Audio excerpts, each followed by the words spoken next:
जब सबत का दिन गुजर गया तो मरियम मगदलीनी और याकूब की मां मरियम और सलोमी ने खुशबूदार चीजें मोल ली ताकि आकर उस पर मलें। वो हफ्ते के पहले दिन बहुत सवेरे जब सूरज निकला ही था कब्र पर आईं और आपस में कहती थीं कि हमारे लिए पत्थर को कब्र के मुंह पर से कौन लुढ़काएगा।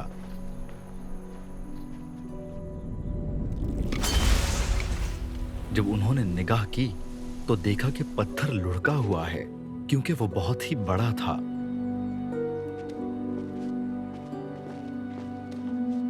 और कब्र के अंदर जाकर उन्होंने एक जवान को सफेद जामा पहने हुए दाहिनी तरफ बैठे देखा और निहायत हैरान हुई।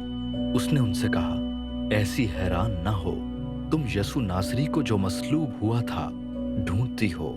वो जी उठा है, वो यहाँ नहीं है। देखो, ये वो जगह है जहां उन्होंने उसे रखा था। लेकिन तुम जाकर उसके शागिर्दों और पतरस से कहो कि वो तुमसे पहले गलील को जाएगा। तुम वहीं उसे देखोगे जैसा उसने तुमसे कहा। और वो निकलकर कब्र से भागी क्योंकि लर्जिश और हैबत उन पर गालिब आ गई थी और उन्होंने किसी से कुछ ना कहा क्योंकि वो डरती थीं।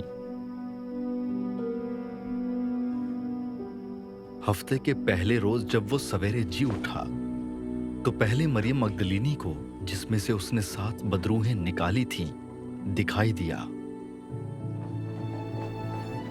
उसने जाकर उसके साथियों को जो मातम करते और रोते थे खबर दी और उन्होंने ये सुनकर कि वो जीता है और उसने उसे देखा है यकीन न किया।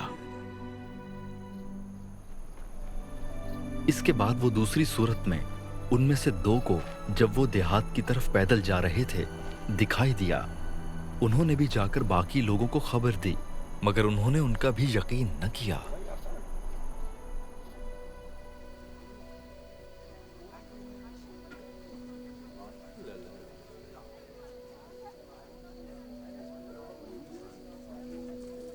फिर वो उन 11 को भी जब खाना खाने बैठे थे दिखाई दिया और उसने उनकी बेइत्तेकादी और सख्त दिली पर उनको मलामत की क्योंकि जिन्होंने उसके जी उठने के बाद उसे देखा था उन्होंने उनका यकीन न किया था। और उसने उनसे कहा कि तुम तमाम दुनिया में जाकर सारी खल्क के सामने इंजील की मुनादी करो। जो ईमान लाए और बपतिस्मा ले वो निजात पाएगा और जो ईमान न लाए वो मुजरिम ठहराया जाएगा।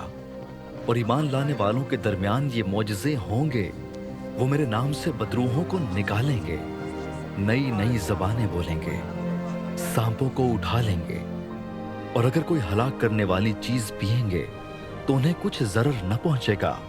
वो बीमारों पर हाथ रखेंगे तो अच्छे हो जाएंगे। गर्ज खुदावंद यसू उनसे कलाम करने के बाद आसमान पर उठाया गया और खुदा की दाहिनी तरफ बैठ गया।